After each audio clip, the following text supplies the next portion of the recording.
Hey, it's Stu, and I'm here to talk about my first week of February's reading wrap up. So, just a quick update. In January, I was mostly reading books that had been on my shelf for a while. I think was kind of my biggest priority, and that also would meet some of the easier to meet for me as a reader, prompts of the 52 book clubs 52 books in 52 weeks reading 2026 reading challenge. I think that I've successfully met most of those. I've been making short videos for them, and I've been liking doing that. I've been experimenting with shorts a little. I've liked that, although I prefer long form. And I think that where I still have some books that I'm going to read, and you don't know what will match other prompts. Some of the other prompts are going to have to be more intentional and maybe a little more of a challenge to me as a reader. And I'll have to explore if I find a book that I actually really, really want to read to meet that prompt, because I don't want, like every other reader, I don't want to read a book just because it's assigned to me, unless I have a reasonable expectation that I'm going to get something out of it. So the first book I'm going to talk about didn't fit that challenge, but it did fit in. It's been on my shelf for a while, and I really wanted to get to it, and that is Women of Light by Kelly Fajardo Einstein. And this book, first, I'll talk about the story of the book. I got this with a gift certificate that was given to me as a gift at Portland's Wallace Books. So shout out for Portland's Wallace Books. It's a great little independent bookstore in Portland, Oregon. And I was able to pick up this signed copy. I like to show the signature. At that bookstore, it made me very happy. I was unaware of this author, and this, I believe, is her sophomore work. She got some acclaim for Sabrina and Karina, which if I find, I will read.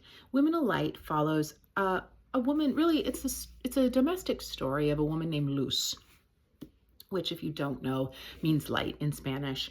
And it follows like her grandmother, who was a healer, and the situation between her and her brother in the late 1800s in what is now in Denver and part of New Mexico.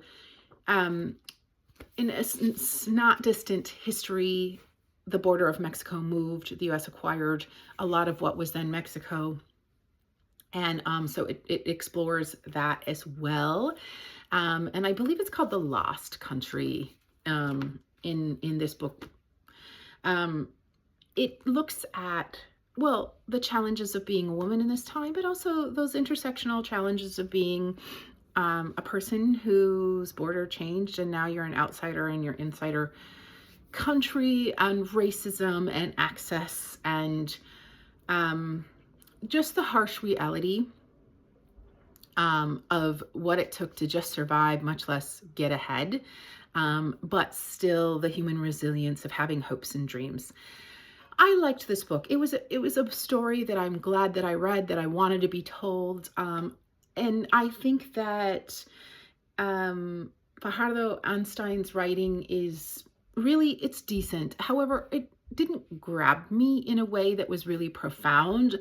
And I think, that also has to do with the amount of books I read and the books that I read after it, because several of them then really were sort of masterclass books.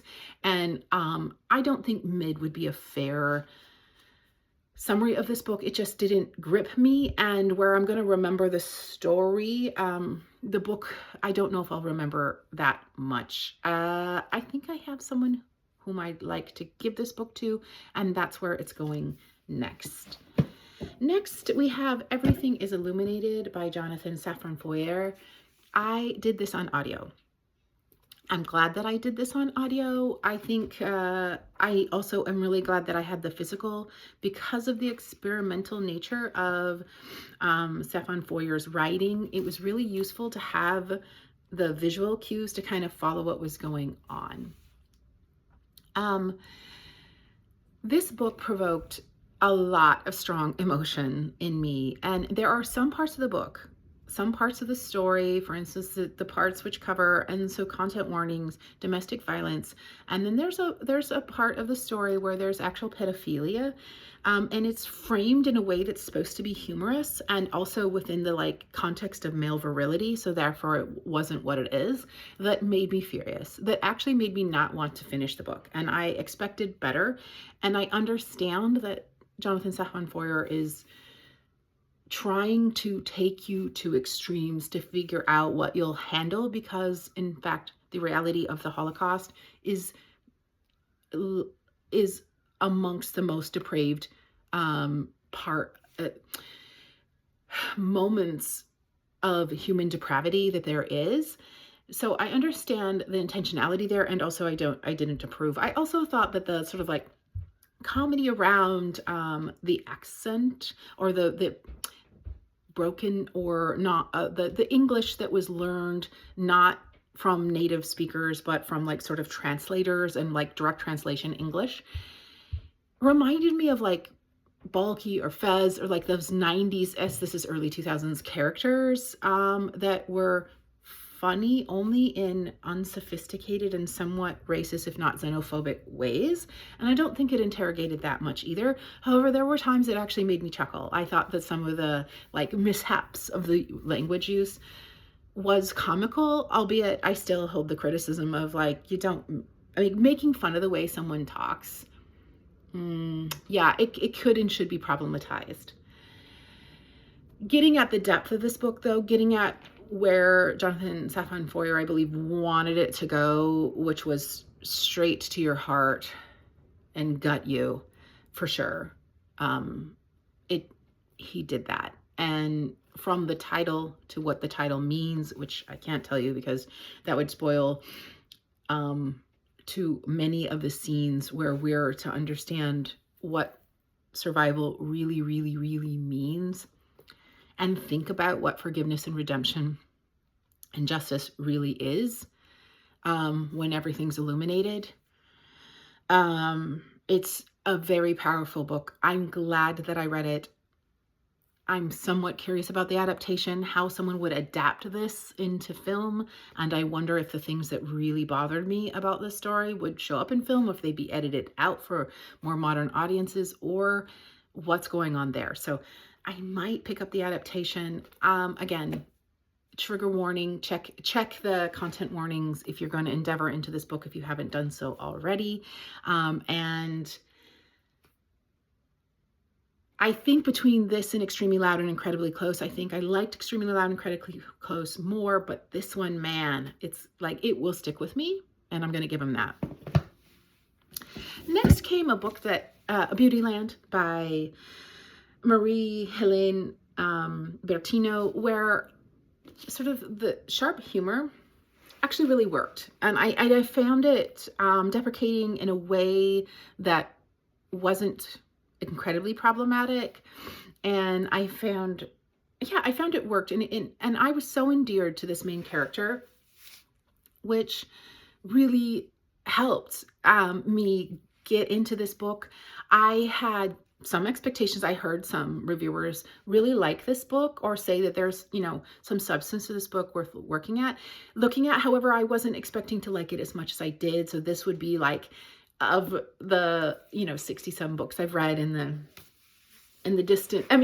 recent past, this is standing out of like the one that surprised me the most. I was really endeared to the book, really endeared to the character. I really appreciated that there was depth, but it was also really accessible. And as someone born in a similar year as this main character and living through a lot of the same sort of pop culture experiences, as they're quite ubiquitous when we didn't have all of these options, right? The theater only had a couple of movies it was showing, for an example. I found that to be just a great time. I have recommended this book now to many people, and I'm sure I'll find someone to give it away to. I'm feeling a little bit like, but maybe I want to read it again. I had such a good time with it. Maybe I want to read it again to see, now that it's shocked me, what kind of a time I'll have with it on a reread. That being said, it could come back to me. And if I find I've recommended to a lot of people, but if I find the right person who says, yeah, will you give it to me? I'll do it. If not, I think this is a fantastic book for like the Friends of the Library or Little Free Library donation. It's 2024, I believe. So it's really quite recent for those kinds of finds. And I hope someone who finds it just as pleased with it as I was. Oh, this did not surprise me. The only thing about this coming book that I was a little disappointed in myself, it has been on my shelf for far too long, and it did not deserve that time on the shelf. And that's Yaa Gyasi's Homegoing. All I can say is really masterclass. Like how Yaa Gyasi takes all of these different stories, and I could understand. So this book follows 6 generations of folks originally born in Ghana. It follows the lives of, like, the family splits apart into 2 different family trees with the lives of 2 stepsisters. One is enslaved and the other marries a slaver. And then one of the family stays in Ghana for a while and then is impacted by transatlantic chattel slavery and its horrible, terrible stain on humanity's past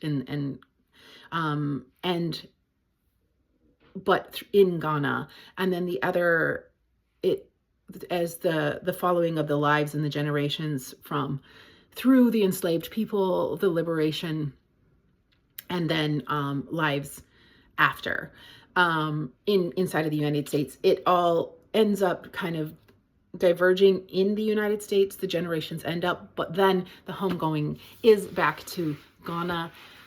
I cannot believe, like, I have read so many books where people use first person and they have 3 different points of view and they all are the absolute same.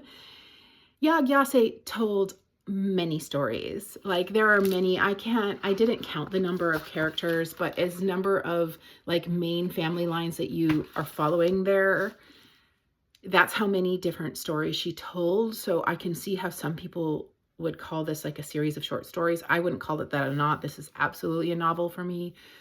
That being said, she handled the point of view, the setting, the tone, the conversation of the characters, their dialogue with such expertise. I just still am gobsmacked at her craft. Not to mention the way that this craft gave so much honor to these stories, which we still don't have the representation of all of the books on this shelf. And that, I know that's just my shelf, but in general, the representation is still low of these stories of enslaved peoples, their family lines, when we have an institution as evil as slavery, that's intention was to separate families and break the family bond. And then we have this is a snapshot of resistance and of human triumph. And Yaa Gyasi in this book captures intricate nuances, big ideas, and so much depth and breadth of humanity in this book. I couldn't recommend this book. Obviously, I'm gushing on this book. For some reason, this one's easier for me to let go of. I want and will reread this book perhaps in my life, but I just want this book to be back out. I think I want to give this to people, but I actually think I want this to be in a Little Free Library. I want someone to find it and say, there it is. It's Black History Month. I need to read this book. And they do. They do. Everyone needs to read this book. Another masterclass book, which honestly isn't my jam. Like, I don't like period stuff. I don't particularly like reading about the Middle Ages in Europe. It's not interesting to me. I did enough of that, in school, and where that was fine. I want to make space for other stories such as Yaa Gyasi's. That being said, I would be totally remiss if I had missed out on Maggie O'Farrell's Hamnet. It's worth every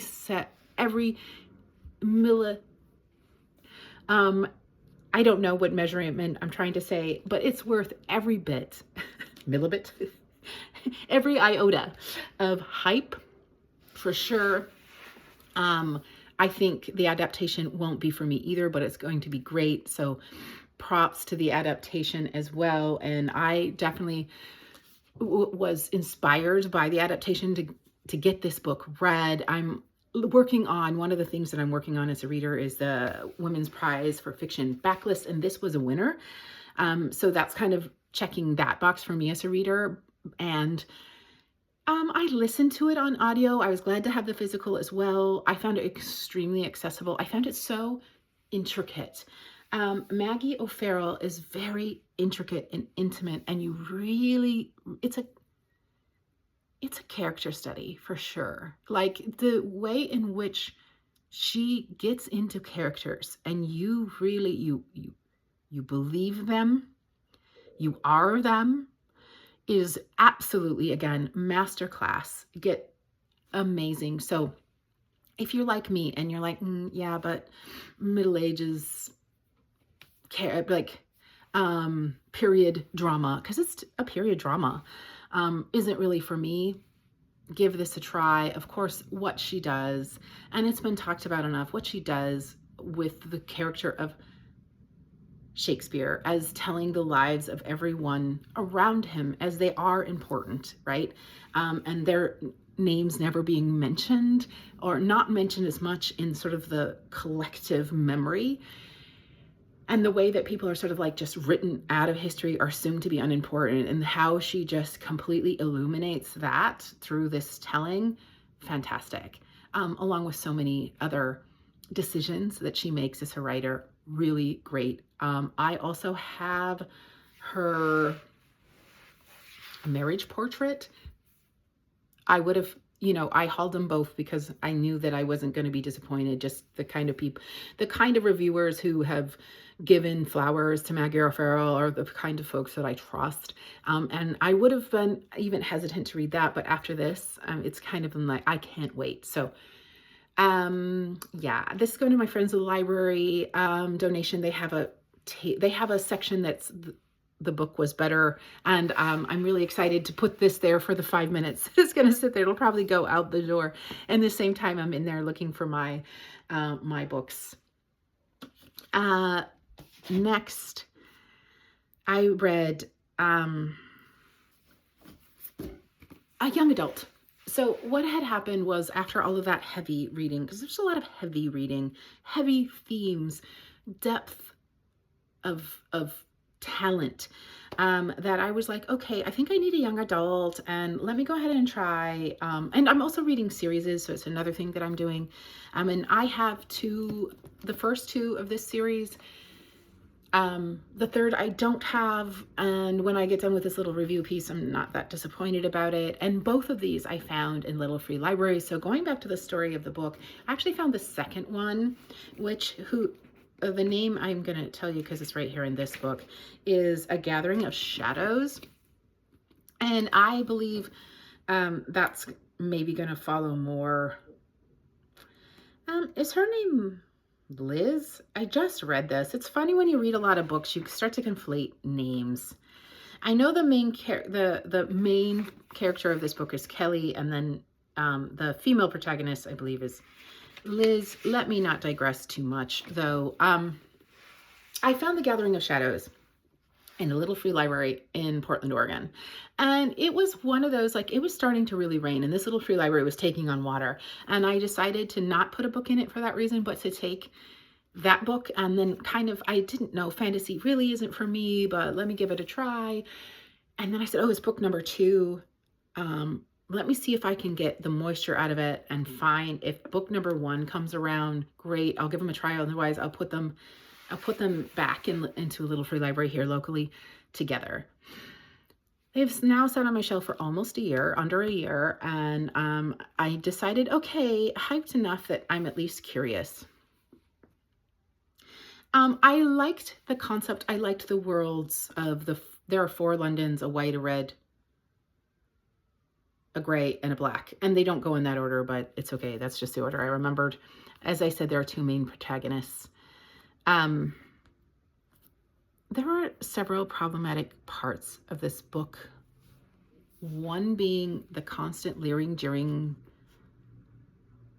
sexual assaulting of this female main character who overcomes always with her weapons and her attitude. And it sort of started to feel incredibly problematic. Actually, it was from the beginning. I didn't like her. I think I wouldn't be surprised if more readers didn't really like her as a character, but also, okay, that's fine. Like, she doesn't have to be the most likable person. I can appreciate that creating a fierce woman already is going to lose some of the audience because, you know, women are supposed to be certain kinds of ways. And I was really critical of my own criticisms of this female main character. But there was even a moment when she, like, so just tiny bit of a spoiler, where she goes off on the male protagonist, Kel, about living in a castle and how he's had it so great. And I found it presumptuous. I found it entitled. And I found it like almost a misguided understanding of what privilege is given the context of who Kel was. So I found that problematic too. I'm almost considering just going ahead and unhauling the second book and saying, you know, these are loved by, these are super hyped books. And although they're older, I still think someone would appreciate finding the first two. I don't have the third.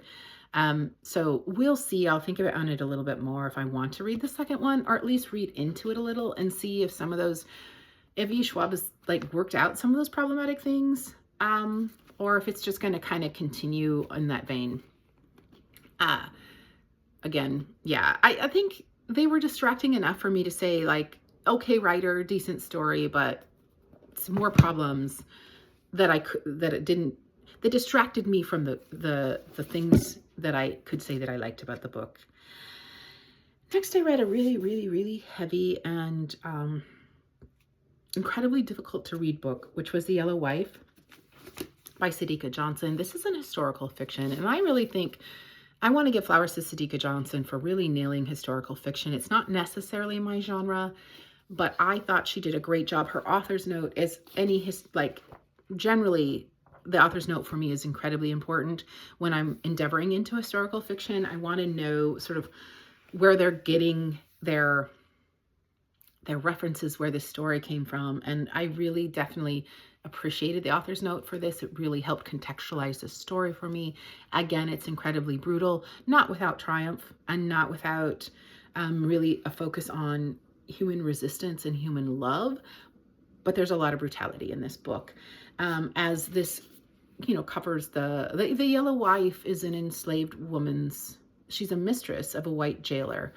And she is the product of rape, as her father was a slave owner and her mother was an enslaved person. And she gets sold along, as goes with slavery. And we really deeply look at the trauma involved in family separation. And as I say with any book that provokes strong emotion, and of course, check trigger warnings. This is a really heavy book, and well done. If people are ready to be really confronting, as Sadika Johnson was, with the truth of some of this incredibly sinister aspects of transatlantic chattel slavery in the United States, then Sadika Johnson is providing you a real look at the humanity and its cost to it. Because of that, reading, it was so heavy, I decided to pick up a romance. And I know I say all the time that romance isn't my jam, but every once in a while when you get really heavy or really dense, like, you need just sort of something lighter that makes you think, like, reading still can be fun. It doesn't necessarily have to be really emotionally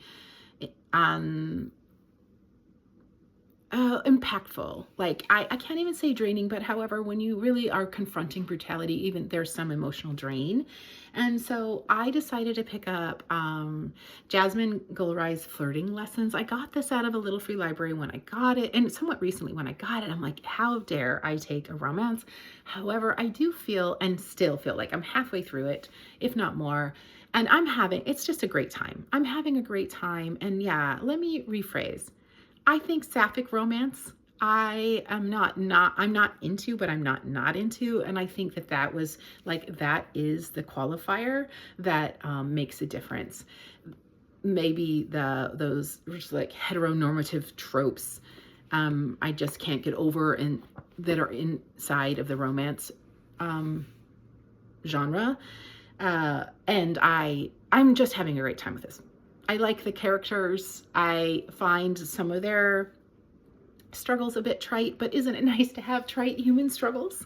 And just, how do you flirt, or am I really in the mood for a relationship or not? Or what do other people, I really like this thought of like someone being quite insecure. I'm not that insecure. So it's really interesting for me to be inside the head of someone who's like overthinking or double thinking everything that they do and if they did it right or not.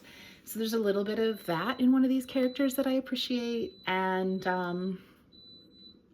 yeah, this is a great time. So for my romance lovers looking for something during Black History Month, I know there's a lot out there, but could I recommend Jasmine Gilroy? Oh, not. It doesn't even have to be during Black History Month, but if you're not just picking up,